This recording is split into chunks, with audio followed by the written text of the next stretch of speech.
Kids won't give you no slack. When the tax man is on the attack. Who's there standing right at your back? And it's the Crash Test Diva. Hello and welcome to episode 14 of Crash Test Diva. I'm your host, Christy Eichers. On this week's episode, we will be having an extended version of our segment titled Also. This is where we share feedback we've received from previous episodes. We even took some of that feedback to create this week's test drive, where Annie is back to share some more boozy drinks to keep you warm. And finally, I'm ending the episode with a story about a prank I played during Lent 30 years ago. Let's get started. Also. We haven't had an also segment in a while, so this week we are going to share some feedback from you guys. If you think back a few episodes, it was the Super Bowl Blizzard episode, the one where my father and a neighbor rescued his buddy's kids. Well, if you recall, we secretly recorded my mother. By the way, she has started listening, but she hasn't gotten to that episode yet. Anyway, our neighbor, Marion Bergman, listened and told us it was her husband who made those 2 heroic trips out to the country with Dad to rescue the kids. My mom had mentioned a different neighbor. Anyway, I love that with this podcast, we are able to clarify some of the fuzzy memories from our past. Speaking of Mom, let's talk a little bit about her listening habits. As soon as we launched, I downloaded our first 3 episodes and I subscribed Mom. She tried to listen, but she told me that Annie and I talk way too fast. I thought, really? I mean, think back to the first few episodes. Annie and I sounded like those sweaty ball gals from SNL, and they certainly do not speak quickly. So fast forward a few months. Mom was visiting, and she was upstairs listening to an episode. She again exclaimed to me when I walked upstairs, "You two talk so fast." I listened and I realized she was listening on a speed set to 1.5 times faster than normal. Well, we fixed that and she is much less frustrated listening. And that's just a note to all of you who didn't know you had that option. If you care to speed through an episode, you can speed us up to a point where we sound like the Chipmunks. And one more thing. While she still hasn't heard the sneak attack recording session, I just tried to record with her openly about this episode. She was not thrilled. I do use a little piece of it, but she's just so reluctant.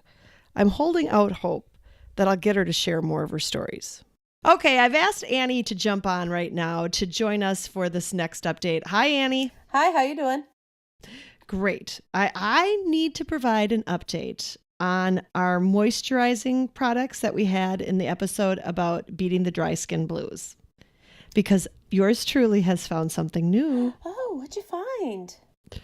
Well, I went back to order some of my serum that I love from Judy at Body Bliss, and I just decided to try another one of her products. It's called the Moisture Balance Facial Daywear Cream. And I just thought I'd try that because during the day, sometimes I wear makeup and I find that the serum is a little too heavy for the makeup. Okay, this cream is amazing. It is like so ultra silky. I mean, I'm touching my face now. It still feels good. I'm telling you, it absorbs in. It's like the perfect base for your makeup. I can't even tell you. I just feel like it's to die for, and it has some anti-aging ingredients, which I welcome. Well, as that's I'm always about a good to. thing. Yeah. Are you going to put a link to that? Because that sounds like something I could Yes, use. it's amazing, and it's only $16. Again, know, Judy her and her price prices are points great. are amazing, and it's all made in small hand batches. But it is, it's phenomenal. The only thing I'm not a super fan of is it is in a tub, you know, the little so tub. You have to, yeah. But she provides little scoops, and so you can just scoop a little out and put it on your skin. It feels marvelous. Marvelous. I love it. I love that you found a new one. Good. I know. So everybody try that out. We'll link it in the show notes. Oh, I hear that noise. Annie, do you have a ding dong doozy to share with us? Well, it's not really my ding dong doozy, but I'm more than happy to share it. Okay, are well, you I ready? would like you to share it because I laughed super hard when you sent me the screenshot of this text message. Let's back up and tell people that before Valentine's Day, we decided to do our Ikers Girls Favorite Things gift exchange. And as a reminder to everybody what this is, Annie started it many years ago. We collect some of our favorite things. We buy 6 of each of them. And then we put together 6 little goodie bags. And every person walks out of here with 6 little goodie bags of their favorite things. I mean, correct? It was a haul this year. It was a haul. I was a little overwhelmed because everybody was so generous. I felt like kind of a cheap wad with my little offering, but I'm telling you, I wouldn't it was say amazing. That, but I came home and laid my stuff out, and I was like, damn, Christmas. I mean, it was a lot of stuff. Real.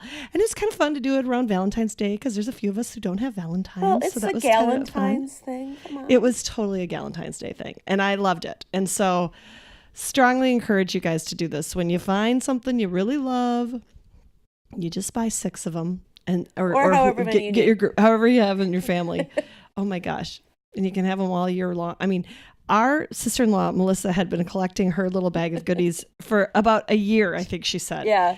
And she had a lot of stuff in hers. It was a booty. good. Oh, it was phenomenal. I mean, everything. Anyway, we should maybe do a highlights of that at some point. But you gave one of the products we did talk about in the moisturizing segment. I did. And I'm just going to say this before you go any further. You gave the Bumblebee moisturizer.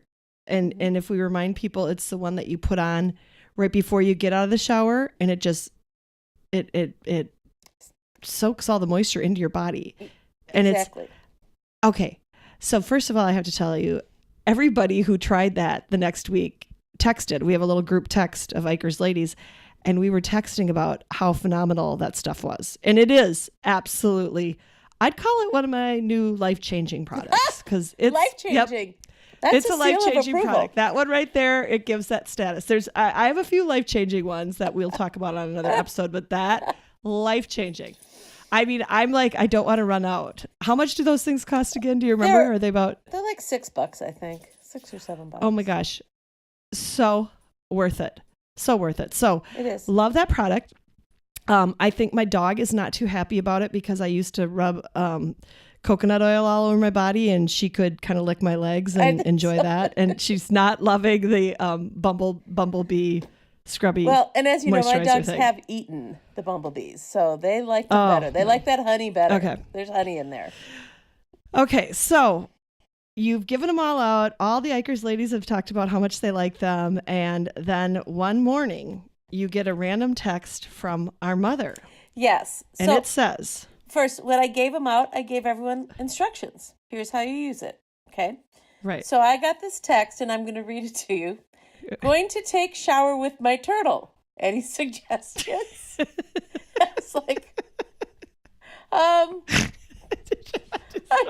not sure what we're talking about. I had to think about it for a while. When did she get a pet turtle?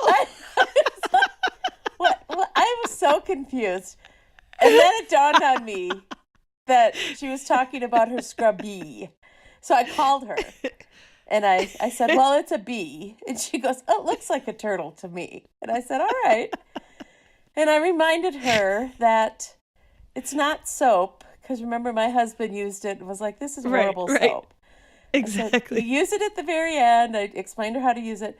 And then, there were follow-up questions after that. Do I use lotion then? But nope, that's all you need. You don't need any lotion. Yeah. You're good. You're sealed in. You're all moisturized. Yeah. So now every time I look at mine, I think it's a turtle too. It's a turtle. Oh my gosh. I laughed so hard because you screenshotted that. In fact, we'll have Josie put a little screenshot of that in our photo gallery because it makes me laugh.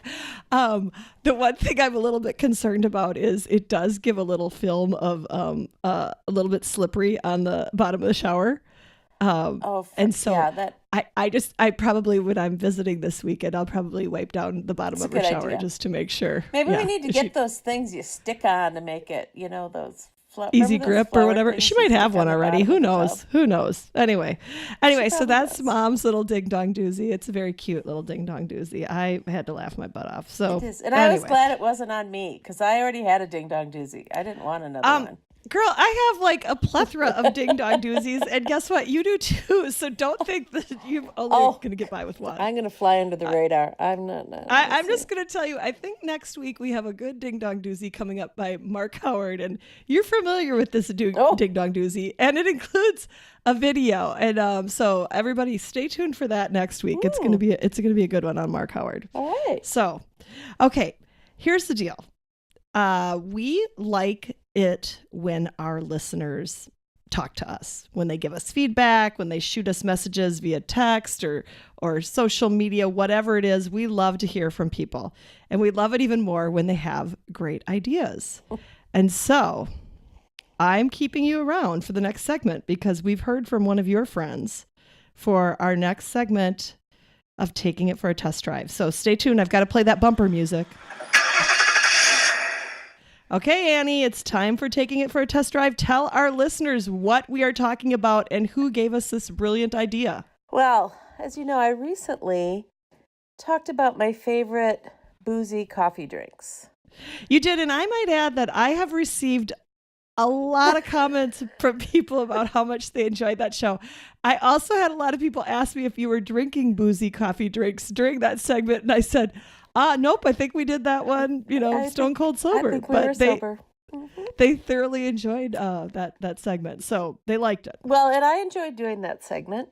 And I was recently having dinner with one of my friends from high school, Jean Taylor, and she commented that why were there no boozy tea drinks for the people who don't drink coffee? And I thought, why weren't there? I will take on that challenge. Well, and I never even thought about it. Now, does she not drink coffee just because she doesn't like coffee, or does she avoid the caffeine, or is it a combination of both, or do we not know? She just said she doesn't drink coffee. Okay. So let me ask you this. Your suggestions you have today, do you have both caffeinated and decaf options, or no? You don't know yet. I don't know. I got to think about that. I think there's ways to do it both ways. Okay. All right. Well, you can always get decaf tea too. So, yes. Okay, Annie, drum roll. Let's go. Let's tell us about boozy tea drinks. All right. So I tested 3, and thanks for taking one for the team, sister. I like to be a giver, I guess. The first one I tested was called Hot Rum Punch with Tea, and I was like, all right, these ingredients all sound good. It was dark rum, orange liqueur, which I used Cointreau, yeah. Cane sugar syrup, orange juice, and orange pico tea. So, I don't know. Is pico tea a black tea? Yeah, I think it is. Okay. So that's caffeine. Yeah. So you steep your tea in one, and then you put all those other ingredients together and heat it up, and then you mix it together. And It was good. It was very good. You very much taste the orange. So it has if you like orange flavored things, you would love this. I liked it, but it was not my number one. Okay. But I did like it. So I was I'm not going to lie.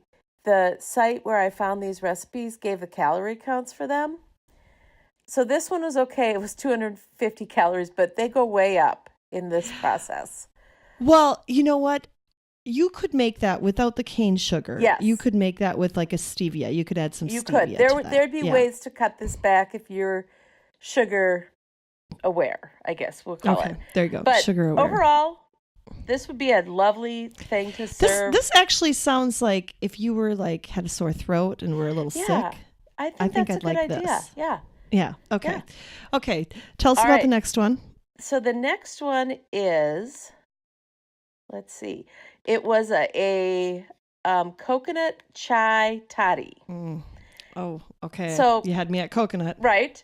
So you start with full fat coconut milk, which is delicious and good for you. Yes, it is. It's a good fat, people. It's a good fat. It's a good fat. So you have 3/4 cup of that, 3/4 cup water, 2 tablespoons coconut sugar, and then your tea bag and your rum. And so same thing, you heat up the ingredients that aren't the tea, you steep the tea, and then you blend them together, and you sprinkle a little cinnamon on it. And my gosh. this was good. Now. Okay. Now, here's one way you could totally cut back the sugar. Get the stevia sugar blend. Yeah. And then you have no you have no sugar. Yeah. Right? Right. So you could cut your sugar down. Your calories are still going to be up there because of the coconut milk, but it's a good fat. Because this had 610 calories in a serving. Oh my God. Don't tell people that. They'll never drink it, for God's sake, you knucklehead. I'd make it without the sugar. I mean, I'd make the sugar-free version. It was Get a like little swerve. a dessert in a cup. It was good. It was really good. Oh my gosh. Okay. And you know, I like anything with that coconut flavor. And apparently I like rum because 2 of my drinks had rum in them. Well, there you go. I also I don't even think I have a drinks bottle of rum in my house. Well, I was able to. I had rum. So, Okay, but it was good. interesting because when I was doing my research, a lot of the tea drinks had rum in them. Apparently that's something good that blend. happens. But now Okay. we're going to talk about my favorite because Okay, this wow. was really good. Are you ready? Drum It was roll, yes. an Amaretto Tea Hot Toddy, an Italian hot toddy. And this was the easiest to make, and it was, you just steeped your tea, 6 ounces. What kind of tea? Just black tea? You could use, let's see if it called for anything that you wanted, but you know what tea I used? Is that delicious tea that you buy from Amazon in the can. The hazelnut? Yes. You use the good hazelnut stuff? I used the hazelnut Oh my gosh, tea. people. Well, no wonder this was good. I mean, it started with an amazing tea. Right. Folks, we'll link to this. This tea is about, I think it's about $15 for the canister of it. It's But really it good. is like a delicious treat tea. So if you were just having this as a treat, yeah, totally. So you mix this with the hazelnut. So use the okay. hazelnut tea as the base, and then you add 1 to 2 ounces of cream, and then, as always, a nice long shot of your, amaretto liqueur. This was so good. I drank all of this one. The other 2 I just tasted. This one I finished. This one was good. Oh, that one sounds delicious. Really? Oh, I'd like to try that. Really good. It really said any tea, so I bet they were thinking any black tea. And Yeah. I think that is a black tea. Yeah, that is a black tea. I think so. And this one says it only had, I don't know, how many calories? And is amaretto almond liqueur? Is that what it is? Yes. Okay. So okay. we're mixing the hazelnut and hazelnut. the Oh, almond. we'll link to this tea because this tea alone is just to die for. It's the yummiest tea. Yes, it is. Like I said, it's a treat tea. Okay, so I have an idea. I did not take it for a test drive, but if I think of anybody out there who's looking for an option for no caffeine, Okay. my suggestion would be this. I would suggest you do a mint tea, a mint herbal tea, a yummy mint tea, and take a Godiva chocolate liqueur. Yes, that would To get be a like chocolate a thin mint. mint. I know. Girl Scout season. That's a great idea. That is my idea. Now, if anyone takes that for a test drive, I don't have any Godiva in the house right now, but if anyone takes that for a test drive with the chocolate liqueur, please let us know. And if it's horrible, let us know too, so we can share that with others. But that would be my one thought on. And the chocolate and the mint, such a natural pairing. I think so too. So that is awesome. Well, I am excited that we are going to have to let Jean know to tune into this is episode 14. Send her a message. And she's going to, we'll post that. We'll give her a little shout out too. So thank you for those amazing Boozie tea recipes. I'm anxious to try them. I'm anxious for our listeners to try them and let us know what they think. And we will talk to you very soon. Sounds good. Thanks for having me. What you looking for, Lucky? A 4-leaf clover. I lost the one that goes in me hat. Hey, I found one! Must be a lucky day. Aye, and yours too. Oh, yeah? You've just given me a great idea. That's right. It's your lucky day too, because we have a tip of the day for you. For those of you living outside of Minnesota, we've just experienced a ton of snow and it's still cold here. And so as I was working on this episode, I had a blazing fire in my fireplace. And I thought, what could be the tip? And then it dawned on me how to start the perfect fire. you can create little fire starters. Now you can go to the internet and you can buy fancy schmancy fire starters, but these are super simple and it's just using stuff you have around your house. So this is how you do it. You start out collecting some things in your home. Number one, you collect some egg cartons and you want to use the non-styrofoam egg cartons. And then you want to start to save the lint that you take out of your dryer. You know, all that lint, just keep a little pile of that going. And then when you use a lot of candles like I do, there's always little bits of candles that never burn. So for example, like if you have tapers, you don't burn them all the way down. So you have little taper nubs, I call them. Or if you use jar candles or votives, you know, there's always a little bit of wax left over. So the best way to collect this unused wax, we'll call it, is to put your candle holders in a freezer. And then once they're frozen, you pop them out and the wax will pop out. It'll release really easily. You just use a little paring knife to kind of scrape it out. So you've collected non-styrofoam egg cartons, lint from your dryer, and nubs and wax remnants from all your candles. What you do now is you take the egg carton and you stuff each little egg slot with lint. And then you melt the wax. And you can do this one of two ways. You can use a double boiler, or if you're like me, I'll take one of those jar candles and I'll make sure the metal thing is out of the bottom. You dig that out. And then I will put it in the microwave with all the wax on very low heat. When your wax is melted, you pour it over each individual little egg slot. And when it has dried, you cut them apart. And voila, you have these fabulous little fire starters. I got this tip from Annie, and I think she first did it with Sam when they were in Cub Scouts. And I've done this with little kids in my life too. I think the last time I did it was with Liza's kids when I was taking care of them. And it was right before Father's Day, so we made a little package for them to give their dad for Father's Day. This is a great way to start fires in your fireplace or in your fire pit. And it's super cheap. So there you have it, your tip of the day. You're welcome.